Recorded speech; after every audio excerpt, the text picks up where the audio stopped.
Days passed, no text, no vibration of his phone in the middle of the night. No, I can see you. No, you look beautiful when you are scared. Tong thought he should feel relevant. He thought the silence meant safety, but instead, he felt like something is missing from his everyday life. He was sulking, restless, staring at his phone like an addict. He didn't realize he didn't want his treasure to stop. Those texts, terrifying as they were, gave him attention. They made him feel seen, alive, desired. In a way, no one else made him feel. I didn't mean it when I said stop. Tong whispered to himself, frustrated. He just wanted something, anything, and then, like fate, he boarded the same bus, and then he was the stranger, sitting at the back, eyes already locked at him as if he had been waiting. That same magnetic pull in his dark gaze made Tong's stomach twist, but he couldn't look away. Their eyes locked every second longer than the last. Tong glared, trying to act unbothered. He thought maybe if he provoked him, then the man would break first. Maybe he talked to the stranger. Maybe his stalker would text him. The bus jolted over a pothole, sending Tong stumbling forward, straight into the man's lap, staring him. The stranger's smirk was wicked, knowing. Tong froze as fingers slipping boldly beneath his shirt, tracing the back before dragging him close until their chests collided. The man leaned in, breath ghosting hot against his ear. You really like falling into my lap, don't you? Tong breathed easier. His body wanted to shiver, but his pride forced him to act unaffected. He pushed himself upright, heart pounding, face burning. He didn't say a word, didn't dare. He stood stiffly, refusing to look back, but every nerve screaming with hate where that hand had touched him. And the stranger, he sat there, watching, smirking, as if he had all the time in the world.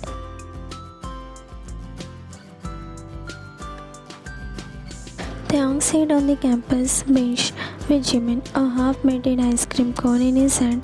Jimin was rambling about some group project, but Taeyong's ears weren't catching the word.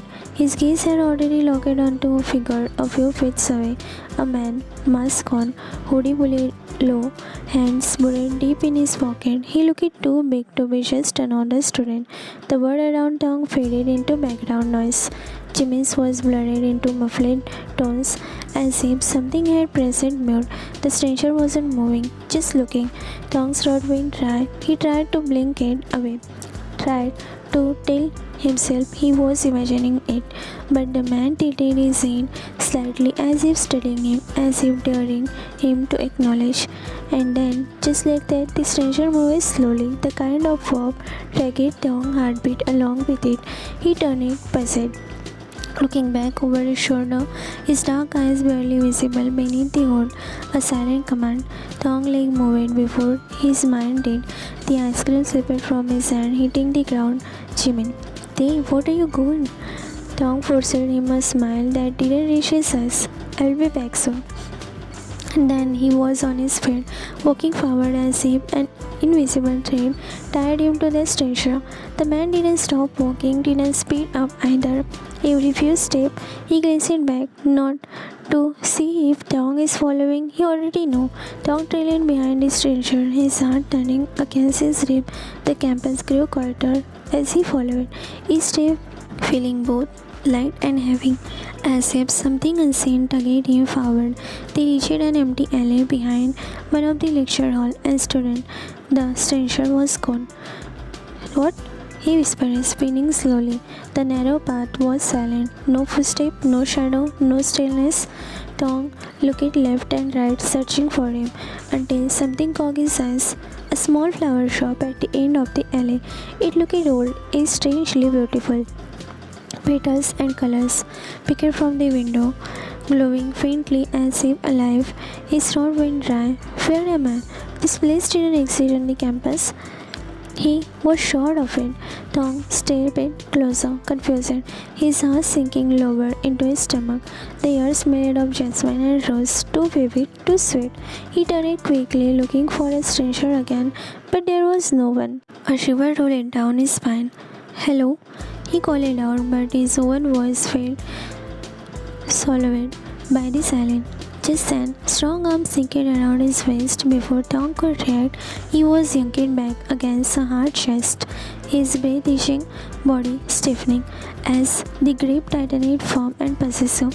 His heartbeat roared in his ear, his back pressed against the stranger's chest, body trembling in that firm hold.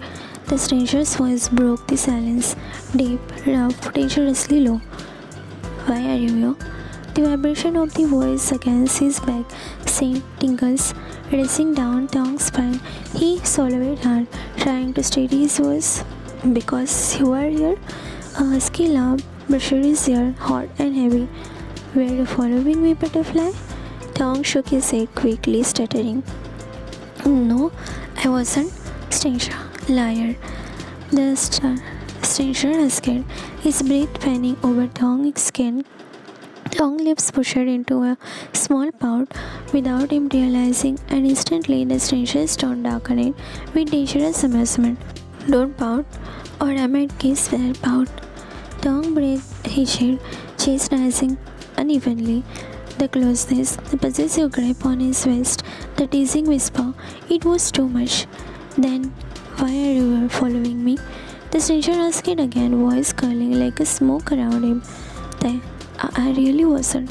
Tong said, but the word felt weak, shaky. The stranger shook a low cruel, squeezing his weight tighter. "Then why are you here?" "Because you asked me to." That made the stranger buzz, his hooded head lifted with amusement. "When?" he murmured with a husky chuckle. "Did I ask you?" Tong shivered, closing his eyes briefly. "You said with your eyes." The stranger let out a dark laugh, his lips brushing against the side of Tong's neck, burning the skin without even touching properly.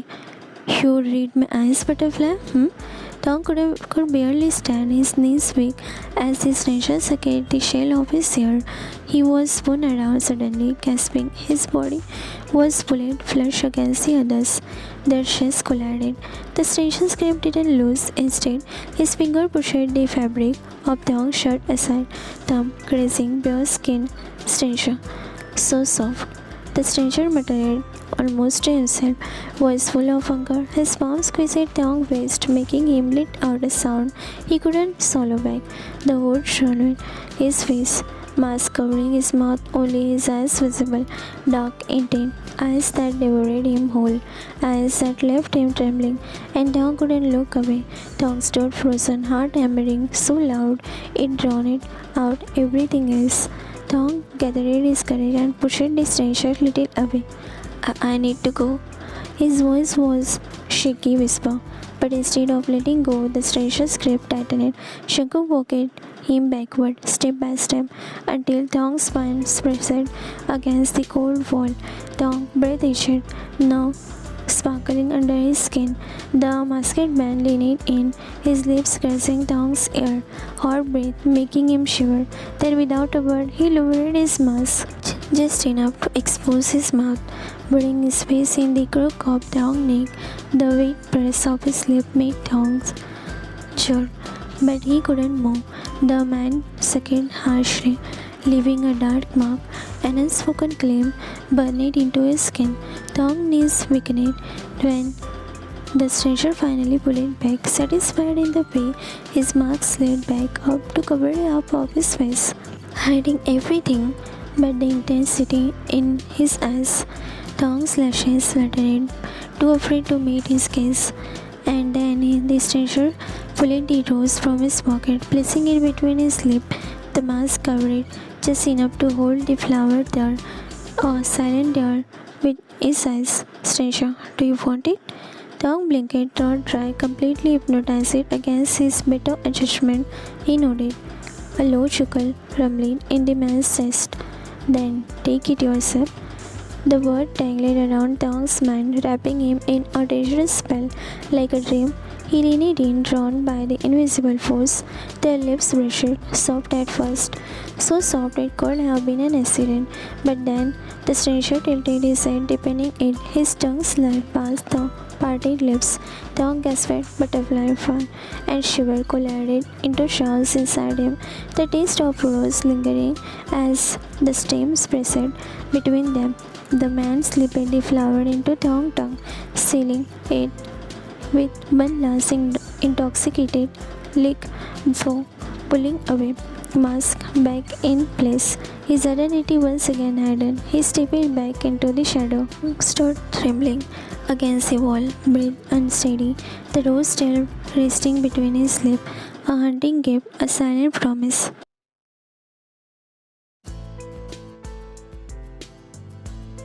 Tong walked back into the classroom, trying to fix his collar high enough to hide the mark, but Jimin's eyes, sharp eyes, cocked instantly. Jimin, crossing his arm, Kim Tong, care to explain why you disappeared without a word and now walk in with that hickey on your neck? Tong froze, swallowing hard and laughed awkwardly. It's from a stranger. Tong's jaw dropped, his voice rising. A stranger? Are you out of your mind? When did you become this desperate to let someone you don't even know put a mark on you? Tong eyes softened. He is a stranger, but not a stranger. Jimin blinked in disbelief. What does that even mean? You are making zero sense. Either you know him or you don't. Which one is it? Tong bit his lip, looking away, his fingers brushing against the hickey unconsciously, protectively. We have met before twice, but he's still a stranger, even after those meetings. Jimin leaning closer, frustration and worry in his tone. You are seriously scaring me right now. Met him before. Where? When? What do you mean he is still a stranger? Tong stood abruptly, caressing his book. His heart was racing, his cheeks still flushed from the encounter. Tong forcing a smile. It's time for the class, let's go. Jimin reached out to grab his arm, but Tong was already walking ahead, leaving Jimin behind with a storm of unanswered questions. Jimin, don't think you can escape me just because the professor is here. You are telling me everything after this. Tong, focus on the class. Minnie, but Tong himself couldn't focus. The professor's voice became so dull, harm, as his mind wandered back to a stranger, his lips against his skin, the low, intoxicating whisper in his ear. Tong pressed his pen hard against the notebook, accidentally scribbling over the line. Why does it feel like I know him? Why does he face so familiar? It's terrifying. Jimin nudged him, whispering harshly. Yeah, stop spacing out. You are literally glowing like some lovesick fool. Everyone going to notice you. If you keep touching your neck like that, Tong snapped his hand away instantly, cheeks heating. The professor suddenly called him. Kim Tong, what did I just say? Tong froze, voice caught in his throat. The class circled. Jimin groaned, muttering under his breath. This is bad. You are already losing it over a stranger. Kim Tong, are you insane? But Tong wasn't listening anymore. He was staring out of the classroom window, half expecting, half dreaming, to see the dark eyes watching him again from somewhere outside.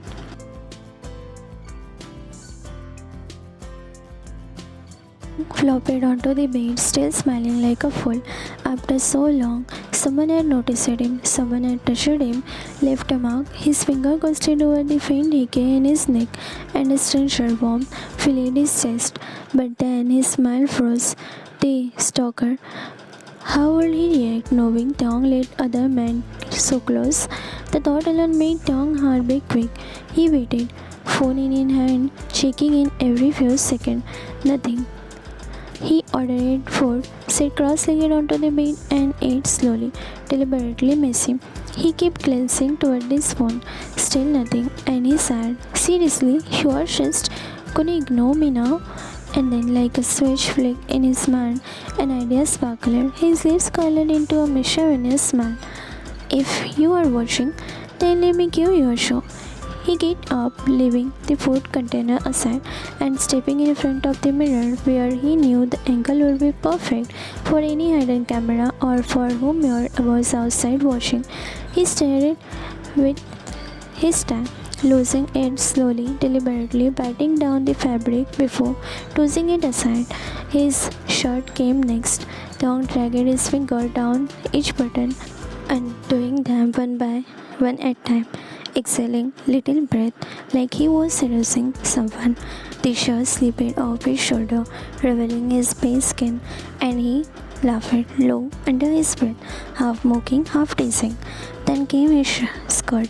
He hooked his thumb in the waistband, pulling it down inch by inch, letting out a soft sound somewhere between the sun and the moon, before letting it fall around his ankle. Now he was left only in his innerwear, flushed but thrilling. The room was silent except for his fast heartbeat and then ding, a message. He smirked as he snatched his phone. The stalker had taken the bait. The text on the screen read, "You think you can tease me, baby? You are such a brat, eh? Do you think I will let you stray for anyone else but me?" Tom breathed easier, his cheeks forming. Unknown number. "I love this side of you. So daring, so needy. Keep going. Show me more." Tom bit his lip, his pulse racing. Unknown number. "But remember, every button you undo, every sound you make belongs to me. You can play your little game, my pretty boy. But when I decide, it's over." Tom couldn't, biting his nail. The text message came after a pulse that made Tom's stomach twist with both fear and excitement. Unknown number. "You will be on your knees begging for the real thing." Tom's heart jumped against his ribs, eyes wide when his phone lit up an unknown number. He already knew who it was. Fingers trembling, he pressed accept and lifted the phone to his ear, but he couldn't say a word. His lips smarted, breath shaky, and he sat frozen in the late glow of the room, his body still warm from the little show he had just put on. Then it came, that voice. Stalker. Low, husky, like velvet, dragging across the skin. You really like teasing me, don't you, baby?" Tom squeezed his thighs together, swallowing hard, but still didn't answer. "You thought I wouldn't notice? The way you took your time, your shirt, your skirt, leaving yourself half naked? You knew I was watching." Tom's mouth itched, his knuckles whitening as he clutched the phone tighter, the stalker chuckling darkly. "Not gonna say anything? Too shy now? That's fine. I like your silence. It means I get to feel it with whatever I want." Tom let out a faintest whimper, quickly covering his mouth with his hand, terrified. Stalker might have heard it, but his stalker did. Of course, he did. The stalker voice tripped even lower, straining with need. "Ah, that sound. You have no idea what it does to me. Keep quiet if you want. I will still know exactly how much you are trembling for me." The silence from Tom was intoxicating to his stalker, who relished having all the control. The stalker darkly playful, growling. "Stay like that, quiet. Let me talk. Just listen to me and imagine what I will do the day I finally touched you for real."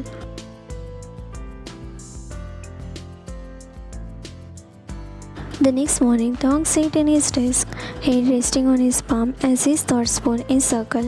He kept replaying the night before over and over again. Why didn't he get mad? In fact, he made me come. Tom touched his faint hickey on his neck, hidden under the collar. Normally, his stalker would have sent him threatening messages, some obsession rant about he belongs to him alone. But last night, nothing, just silence. His brows furrowed as he tapped his pen against his notebook, too distracted to even notice when Jimin sat beside him. "Jimin, what are you thinking about so seriously? You look like you are about to solve the world's biggest mystery." Tom blinked, looking up. "I'm thinking about the stalker and the stranger." Jimin froze mid-show on his gum. "Wait, what stranger? You didn't tell me about the stranger?" "Tom, it's no one. He brushed it off quickly, looking away. Jimin narrowed his eyes and leaned in. Don't know on me, Kim Taeyong. I'm your best friend. I need to know everything. Spit it out. Taeyong let out a dramatic cough, slumping back in his chair. Fine, I will tell you. Maybe you can help me to reach the conclusion because I'm losing my mind here. So basically, there are two people. One is stalking me, obviously, and the second one is a stranger. He is from outside our uni or maybe from inside uni. Yesterday, while I was talking with you, I noticed him standing a few feet away and I winked with his eyes. He told me to follow him. Jimin's jaw dropped. You followed a stranger? Are you insane? What if he had done something to you? Taeyong laughed, smacking his arm playfully. He didn't do anything. Look at me. I'm fine, right? I'm sitting here in front of you. See and sound. Jimin dragged a hand down his face, exhaling hard. Tae, stop this all. This is getting weird, really weird. Taeyong leaned close, pouting. Are you going to listen to me or not? Jimin groaned, threw his hand up in defense. Fine, I will. Tell me, what happened? Did he touch you inappropriately? Taeyong paused for a second before replying straight-faced. Yes, he touched me. Jimin gasped so loud that student at the next table turned to look at the dramatic shot up of his shirt, nearly knocking it over. What? Everyone ate piped to their direction. Taeyong's eyes widened and he immediately yanked Jimin back down, clapping his hands over his mouth. Shut up, don't make sense, idiot.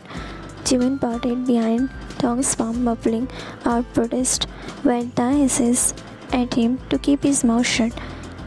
He sipped a flower between my lips like I was his. He has a lip piercing. It brushed against my mouth when he leaned in. He kept his face covered, but his hands were everywhere on my waist, holding me like I would run if he let go. Jimin sniffed. I swear, he sucked a hickey into my neck before I could even breathe. He pressed me so close, held me like no one else ever was, possessive, like I belonged to him. Jimin nearly slammed the drink down. Yeah, Taeyong, you let a stranger do all that without even seeing his face? But Taeyong doesn't answer. His fingertip brushed his throat, right where the hickey still lingered, his lips parting unconsciously, like he is still tasting a ghost of that lip piercing. Taeyong sighed and gripped Jimin's wrist. Calm your ass down and listen to me carefully. I think the stranger and the stalker are the same man. Jimin, eyes widening. What? How? What makes you say that? Taeyong chewing his bottom lip nervously. They both talk in the same way, the same possessive tone, like they own me. Their voices are almost identical too. Taeyong stopped biting his nail anxiously. Jimin leaned in, demanding answer with his eyes. Jimin, do they have more similarities? Taeyong hesitated, nodding. Yes, a nickname, Butterfly. Jimin, jaw dropping, whispering in shock. Oh my god, they call you Butterfly? Taeyong, nodding quickly. Yes, I mean, there are many nicknames they have used. At first, the stranger called me an angel. Then later, the stalker called me Butterfly. And then the same stranger, he used Butterfly too. They switch between nicknames. But this one is different. Not many people use it. It's so special, too intimate, and the stalker name is Jungkook. Jimin with wide eyes. How do you know his name? Taeyong, he told me yesterday when I was mourning. He said, Jimin, Kim fucking Taeyong, we're mourning for what? Taeyong brushes, looking down, scratching his neck. Well, he made me mourn, and I even came just by listening to his hot, intoxicating whispers and those husky words. Jimin face palmed himself. Gosh, this boy has gone crazy. Tae, shaking Jimin. Please, Vinay, help me. I want to know if they are the same person. Jimin quickly pulled a small notepad from his bag and wrote something before sliding it across the table to Taeyong. Jimin, note. I think he is watching us right now, so let's plan carefully to confirm if they are the same person. Taeyong snatched the pen and wrote, Yes, I want to know. Do you have a plan? Jimin's eyes looked up to meet his, then he bent down and wrote down his plan. Jimin's note. Yes, there. Here's what we will do. He slid the notebook back to Thong, who read the detail with nervousness. When he reached the end, his lips trembled, but he nodded firmly. He wrote the last line at the bottom. Thong's note. Mission Dark Butterfly Start. They exhaled a silent look, then pressed their palms together in a secret high five under the table.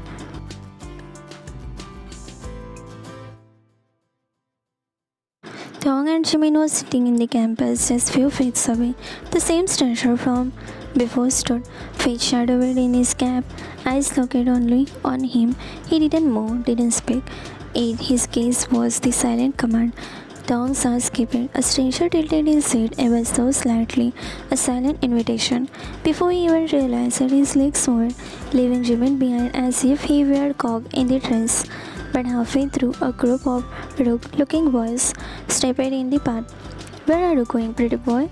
One sneered, blocking his way. Another leaned in too close, his breath hot and fall. Such soft skin. You will look good, better with us. Thong got scared. He stepped back, but they circled him, eyes dripping with sweat. Dirty comments flowed from their mouth, word that made his stomach cringe.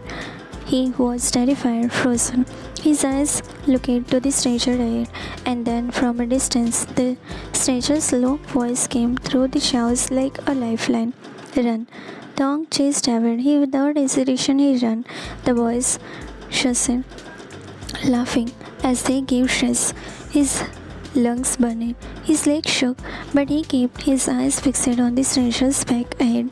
The man finally stopped in the narrow alley, the shadow hollowing his form.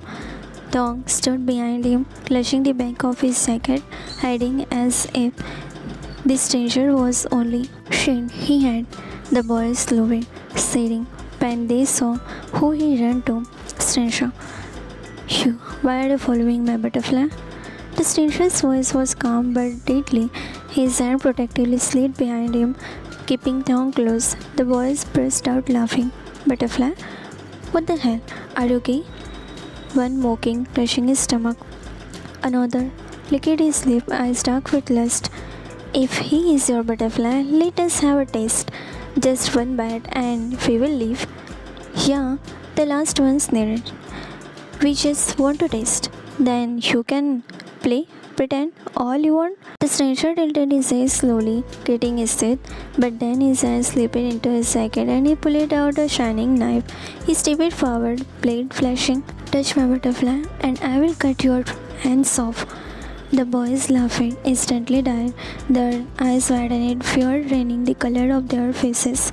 They stumbled back, muttering curses, then turned and ran away. Their brave Dokon, the alley face silent, save for Thong's heavy breathing. Thong's eyes widened, fixed on the retreating boys, but on the blade in the stranger's hand. His heart was hammering for all the wrong reason now. This man, this beautiful, terrifying man, wasn't some nice savior. What did he been expecting from someone who had gripped his thighs on the bus, who had bitten the Sakedni Hiki onto his leg like he wanted him, who had pushed the rose in between his mouth like a cruel game, and then it clicked. The word butterfly, the same nickname his stalker has used, the same word. Thong lips parted, his breath choking in his throat. No, no, no, no, no. He stumbled back a step, eyes wide, as everything collapsed into place. The stalker, the one who had sixed him into trembling, who had made him come undone with nothing but his voice, was the same man who, standing in front of him with a knife and a devilish smirk, he panicked. Jimin had warned him over and over, and he didn't listen. He was such a sucker for attention that he had blindly fallen into the grip of the wrong man, the worst man.